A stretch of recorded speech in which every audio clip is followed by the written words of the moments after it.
네, 한미가 모레부터 31일까지 을지 프리덤 가디언 연습을 실시합니다. 향후 남북 관계 분수령이 될 거란 전망이 나오는 가운데 북한이 어떻게 반응할지 주목됩니다. 네, 자세한 소식 두 분 전문가와 함께 짚어보겠습니다. 차두현 아산정책연구원 객원연구위원 그리고 양욱 한국국방안보포럼 연구위원 함께하겠습니다. 어서 오세요. 어서 오십시오. 네, 안녕하십니까. 네, 미국이 북한과 대화를 하기 위한 세 가지 조건을 걸었는데 핵실험, 그리고 탄도미사일 시험 발사, 그리고 도발적 언행을 중단할 것 이렇게 세 가지를 걸었거든요. 이제 트럼프 정부 이후에 처음으로 이제 공식적으로 구체적으로 조건을 밝힌 건데 어떤 의미로 봐야 될까요? 네, 한마디로 말씀하면 아직은 갈 길이 조금 멀어요. 이게 국내 언론에는 대화 3대 여건으로 주로 소개가 됐는데요.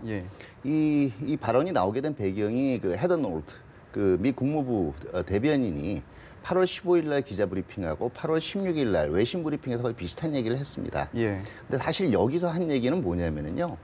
헤더 노트가 얘기한 거에 가장 큰 거는 핵실험, 미사일 실험 중단해야 된다라는 거는 그동안 쭉 나온 얘기인데 이 동북아의 이 안정을 저해하는 해치는 언행이란 게 뭐냐에 대한 궁금증이 증폭이 돼. 근데 이게 정확하게 영어 표현으로는 destabilizing activities예요. 그러니까 말뿐만 아니라 행동까지가 다 되고 15일자 노트 대변인의 이 발언 안에는 이 바로 안정을 저해하는 행위에 핵 미사일 발사가 다 들어가 있어요. 그렇기 때문에 사실은 헤더 노트 대변인이 핵실험 중단, 그다음에 미사일 발사 중단, 그다음에 얘기하는 이 디스터블리징 액티비티 중단 이 세 개를 얘기한 거는 맞는데요. 이게 병렬적으로 딱 3대 이 요소냐에 대해서는 조금 이 이론의 소지가 있는데 다만 전반적인 맥락상 가장 문제가 되던 핵실험하고 미사일 발사 요거는 이제 먼저 얘기를 했으니까 나머지 부분들은 이 8월이 이 파이어 앤 퓨리 발언부터 계속 그다음에 괌 포위 사격 발언까지 굉장히 시끄럽지 않았습니까? 그러니까 미국 입장에서는 바로 이런 발언들까지를 중단하라는 쪽으로 확장 해석할 수는 있어요. 두 번째, 이게 3대 대화 요건이라고 돼 있는데 노트 대변인이 얘기한 뉘앙스로 보면요. 이 세 가지를 안 하면 이게 굉장히 시작은 괜찮을 것이다라고 얘기가 된 거예요. 쉽게 얘기하면 뭐냐면 이겁니다. 한마디로 미국이 던지는 메시지는 이제 긴장 고조하는 말썽 그만하자. 그리고 네가 태도 변화를 분명하게 보이면 대화할 용이 분명히 있다. 그런데 그 태도 변화를 나타내는 것들이 가령 이런 거다. 그 세 개를 얘기를 한 거죠. 이 정도로 보시면 되겠고요. 이 세 가지가 되면 그때부터 무조건 대화한다. 사실 이 뉘앙스는 아니에요. 네, 알겠습니다. 이렇게 미국이 조건부로 직접 대화할 용의가 있다는 건 사실 북한도 그동안 한 발 물러선 제스처를 보였습니다. 북한 김정은 노동당 위원장이 미국의 행태를 좀 더 지켜볼 것이라면서 괌 포위 사격 발언 이후에 조금은 한 발 양보하는 모습을 보였거든요. 사실 미국이 이렇게 조건부 대화 제의, 북한은 어떤 반응을 보일까요? 그래서 사실은 이제 이게 양보라 한 발 물러났다라고 보기보다는 결국은 이제 공을 미국에 던져놓고 어떤 반응이 나오는지를 기다리는 것이 아니냐라고 생각이 되는 것이고 그다음에 사실은 이제 예를 들어서 3대 조건이라고 하는 거 우리 최 학생께서 너무 자세히 잘 설명해 주셨지만은 사실 이게 지금 북한이 어떤 가고자 하는 방향하고는 맞지가 않죠, 당연히. 그러다 보면 당연히 이게 시간이라는 게 대화가 되려면 또 시간이 걸릴 수밖에 없는 것이고 그런데 그런 상황이 계속되지 않게 하기 위한 방법 중에 하나가 북한은 이런 괌 포위 사격 같은 압박카드를 두고 나온 것이거든요. 그렇다면 이 괌 포위 사격 자체를 실시할지 실시하지 않을지는 두 번째로 치고 결국 이렇게 교착된 상황 하에서 뭔가 또 메시지를 던지기 위한 도발 가능성 충분히 있지 않겠느냐. 어쨌거나 한미연합훈련이 이걸로 해서 안 하는 것도 아니고 어쨌거나 훈련은 훈련대로 지속이 될 것이고요. 그렇다고 한다면 괌 포위 사격 카드를 꺼낼지는 모르겠으나 그 이외에 어떤 도발들은 충분히 가능성이 있다. 그다음에 마찬가지로 좀 한번 생각을 해볼 게 그럼 괌 포위 사격 계획 이런 것들을 결국 이제 김정은이 지금 이렇게 실행하라 지시는 안 내었단 말이죠. 그리고 이제 뉘앙스가 마치 미국이 어떻게 나오는지를 보고 나서 이걸 사인하든지 진행하든지 하겠다는 식으로 이제 지금 걸어놓은 상황인데 이게 단순히 미국이 어떻게 대화할지 자신들의 요구를 들어줄 거라고 생각하지는 않았을 거란 말입니다. 북한도. 그렇다고 한다면은 예를 들어서 되려 그거보다는 이 미국의 어떤 대화 제의보다는 미국이 군사적으로 어느 정도의 압박 수위를 올릴지 그래서 그것이 자신들의 어느 정도 위협이 될지 여기에 따라서 아마 이 포위 사격 카드를 계속적으로 뭐 더 들이밀어도 되는지 아니면 걷어들여야 될지 이걸 고민을 할 겁니다. 이제 결국 이 포위 사격이라는 이 뭐라고 그럴까 여태까지 생각할 수 없었던 굉장히 강한 카드를 들이밀므로써 내가 어디까지 가볼 수 있을까? 내가 어느 정도 선까지 주변국을 압박할 수 있을까? 이런 것들을 북한이 꾸준히 확인해보고 있는 것이 아닌가 생각이 듭니다. 예. 좀 전에 추가 도발 가능성에 대한 얘기도 잠깐 나왔는데 이제 모레부터 한미연합 일지 프리덤 가디언 연습이 시작이 되기 때문에 북한이 굉장히 심기가 좀 불편한 상황일 텐데 어떻게 추가 도발 가능성은 어떻게 보세요? 지금 전반적인 분위기는 양쪽 다 미국도 좀 톤다운하자라는 의미가 있고요. 예. 또 북한도 지금 그 한반도 사실은 그 도발의 가장 그 정석은요 기습이에요. 예. 상대방이 예상하고 있지 못할 때 그리고 상대방이 잘 준비가 잘 안 돼 있을 때. 근데 훈련 기간은요, 그 기간은 다른 어떤 때보다도 준비가 잘 돼 있는 기간이에요. 그래서 실제로 그동안 북한이 도발해온 것들을 보면은요, 그 연합 연습 기간 중에 딱 그 정점 기간에 도발을 한 예는 없어요. 그리고 아마 지금 핵실험이나 미사일 발사도 전반적으로는 지금 서로 이제 공을 지금 양국 박사님께서 얘기하셨지만 미루고 지켜보고 있는 상황이기 때문에 적어도 이 기간 동안은 당장 일어나지는 않을 겁니다. 다만 전혀 방향이 다른 저강도 도발, 다시 말해서 괌의 포위 사격 이런 것들이 아니라 NLL 월선이라든가 아니면 우리 GP에 대한 소규모 총격 이런 걸 통해서 우리 대비 태세를 한번 점검을 해보고 과연 이제 우리가 거기에 대해서 어떻게 반응하느냐에 따라서 여러 가지 그 다음 수를 생각을 해볼 수가 있죠. 그 자기네들이 우리가 얘기한 군사회담을 직접 받기는 조금 그 모양새에서 그렇다라고 생각을 할 수가 있으니까 자기네들이 먼저 일을 저질러 놓고 이렇게 해서 우발적 충돌 위험성이 많으니까 역으로 이제 북한이 자신들의 이니셔티브에서 군사회담을 제의하는 것도 있을 수가 있고요. 그 다음에 이 우리 정부의 대북 정책이 이 정부 교체 이후에 그대로 유지되느냐 안 되느냐, 적어도 이 도발에 관한 한 이걸 한번 시험해보는 찔러보기식 도발은 있을 수가 있을 거예요. 예, 알겠습니다. 네, 알겠습니다. 미국 언론에 따르면 또 CIA가 북한의 대기권 재진입 기술이 확보됐다라고 이렇게 결론을 내렸거든요. 즉, 이 말이 ICBM의 핵탄두를 탑재해서 이제 미 본토를 타격할 수 있는 단계에 이르렀다라는 분석인데요. 어떻게 보십니까? 뭐 저는 근본적으로 북한이 이러한 기술력에서 상당 부분 진보했다라는 것은 뭐 이거 이제 그렇게 봐야 된다. 더 이상 다른 해석은 불가능하다라고 생각이 되고요. 다만 이제 이런 부분이 있을 겁니다. 이게 북한이 지금 어떤 시험 발사를 통해서 몇 차례 성공을 보였는데 그럼 이 성공을 했다고 해서 이걸로 곧바로 실전 배치 가능하고 북한이 당장 미국을 공격할 수 있는 그런 태세를 갖췄느냐? 그거는 좀 아니라고 생각이 됩니다. 왜냐하면은 결국 이런 지금 북한이 결국은 예를 들어서 ICBM이라고 할 수 있는 화성 14형 2번밖에 시험 발사 안 했습니다. 그것도 정상 각도로 쏴본 것도 아니고 전부 굉장히 고각 발사로 해서 이제 했고요. 최소한요, 이 어떤 탄두의 그 정확성이라든가 이런 것들을 확인하기 위해서는요, 지금 2번 정도 쐈다고 우리 ICBM 가졌어라고 북한이 자랑해서는 안 되고요.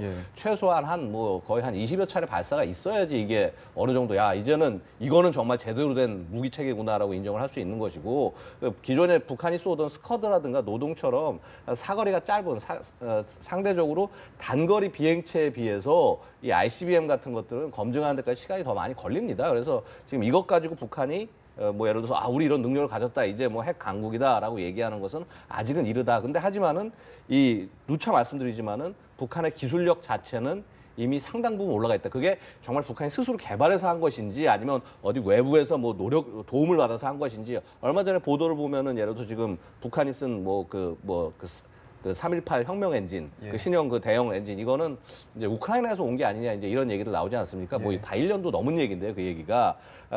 어떤 형식을 쓰건, 그 다음에 이 기술 자체가 최신 기술이 아니라 1970년대, 60년대 말, 이런 기술에 바탕한 예를 들어서 구소련 수준의 ICBM이건 아니건 간에 그런 능력을 갖춰 나가고 있는 것은 맞다. 그래서 소위 거기에 지금 북한이 지금 기존에 얘기하고 있던 소형 핵탄두라는 거 있지 않습니까? 왜 김정은 그 앞에서 서 있던 이 탄두, 최소한 이거는 지금 실 수 있다는 얘기가 되는 거거든요.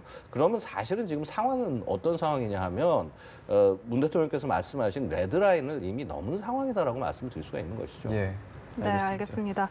한편 오늘 우리 시간으로 새벽이었습니다. 이제 미국 내 대표적으로 트럼프 오른팔로 꼽히는 스티브 배넌 백악관 수석 전략가가 전격 해임됐습니다. 사실 그동안 트럼프와 충돌을 빚으면서 해임됐다라는 분석이 많은데요. 네. 스티브 배넌 수석 전략가의 경우에는 주한미군 철수 협상을 고려할 수 있다라는 발언을 하면서 이제 그것이 경질 이유로 또 꼽히고 있습니다. 앞으로 트럼프 대북 정책 변화가 있을까요? 솔직히 말씀드리면 배넌 발언은 국내에서 너무 이 부각이 돼서 보도가 됐어요. 사실 배넌 발언 나간 이후에 뉴욕타임즈가 뭐라고 얘기했냐면요. 그가 경질될 이유가 몇 개 더 늘었다라고 얘기를 했습니다. 엄밀히 얘기하면은 스티브 배넌은 정책 의견 때문에 경질됐다기보다는요. 이 태도 때문에 경질된 거예요. 첫 번째는 자신이 모시고 있는 대통령의 발언을 반박하는 듯한 얘기를 했다라는 거고, 그 다음에 이제 이 배넌의 강경 발언도 문제지만 이게 원래 배넌도 옵 더 레코드인 줄 알고 발언한 거거든요. 일부는. 사실은 미중 경쟁이라는 게 당연하지만 누구도 미국의 핵심 인사들이 중국하고 우리하고는 이제 5년, 10년 내에 누가 따라잡냐의 게임이 되고 절대로 용납하지 않을 거야라는 얘기를 대놓고 얘기한 적이 없어요. 근데 그 속내를 얘기해버렸단 말이에요. 네. 그렇기 때문에 사실은 배넌의 그동안 이런 좀 이 언행이나 이런 것 때문에 해임됐을 가능성이 크고, 정책 자체가 반드시 트럼프 대통령하고 이제 이 맞지 않았다 이렇게 보기는 힘들고요. 엄밀하게 얘기하면 소수파이긴 하지만 이 배넌 한 사람이 문제가 아니고 이런 배넌 같은 사람이 미국 외에 의외로 많아요. 미국 내에요. 그게 뭐 1, 2년 된 얘기도 아니에요. 일정하게 우리가 우리 이익만 챙기면 되지 왜 우리한테 해당 아무런 이익이 안 되는 남까지 지켜줘야 되냐라고 불만을 가지는 미국인들을 사실은 배넌이라는 사람이 그 목소리를 대변해 온 거예요. 이런 상황에서 우리가 유의해야 될 것은요. 결과적으로 배넌이 물러났느냐 안 물러났느냐가 중요한 게 아니라 일반적인 미국의 뇌리에서 같은 동맹국인 한국이 어떻게 인식되고 있느냐를 보는 게 굉장히 중요한 겁니다. 다시 말해서 한국은 사실은 자기만 한다. 한국은 자기의 안전만 이 뇌리에 있고 미국인들의 생명이라든가 미국 자체가 위협받을 거에 대해서는 뭐 거기에 대해서는 그렇게 큰 관심을 안 가지고 있는 것 같다라는 인상이 만약에 전달되면 그런 제2, 제3의 배너는 언제든지 나올 수가 있는 거예요. 그렇기 때문에 앞으로도 우리가 대북 메시지 관리에는 조금 더 신경을 써야 되겠죠. 배넌의 해임만으로는 정책 변화가 크게 오지 않을 것 같다 이런 말씀해 주셨는데, 한편 이제 정경도 합참의장 후보자가 인사청문회에서 한반도 유사시에 3일 내로 공중 우세권을 확보할 수 있을 것이다 이렇게 밝히면서 우리 이제 한미 전시 시나리오에 대한 관심이 좀 높아지고 있는데 어떻게 보세요? 뭐 일단은 재래 전 기존 상황이라면 이 얘기가 100% 맞습니다. 왜냐하면 뭐 예를 들어서 이제 비행기 대수는 좀 부족합니다. 북한이 뭐 예를 들어서 전투 가능한, 그러니까 전투기 공격기 이걸 포함해서 이제 한 800여 대 정도 되고요. 그다음에 우리는 뭐 한 400 몇십여 대 정도 됩니다.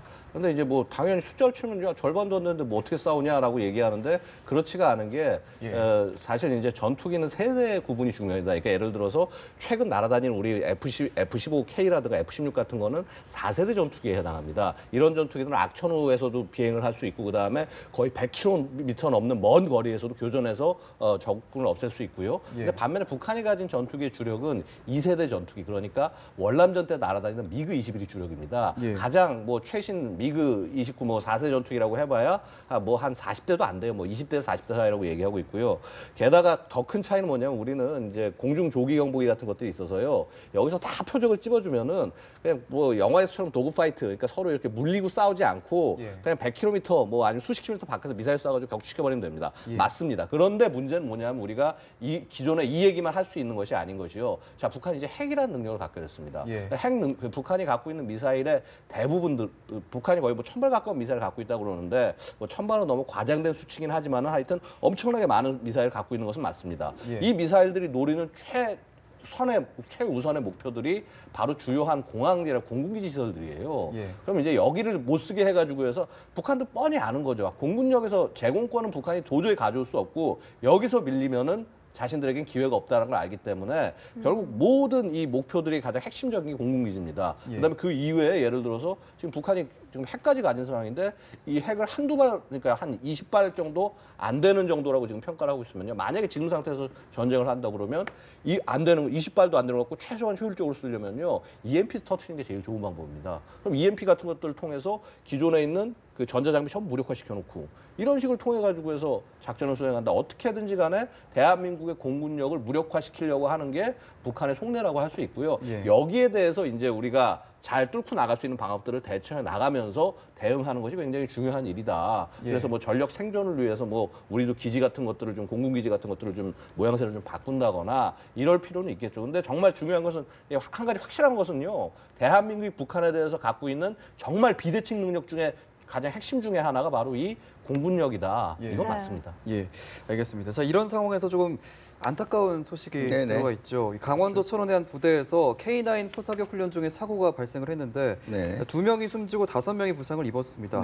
이 5번째 포에서 갑자기 화재가 일어났다고 하는데 정확한 원인이 뭔가요?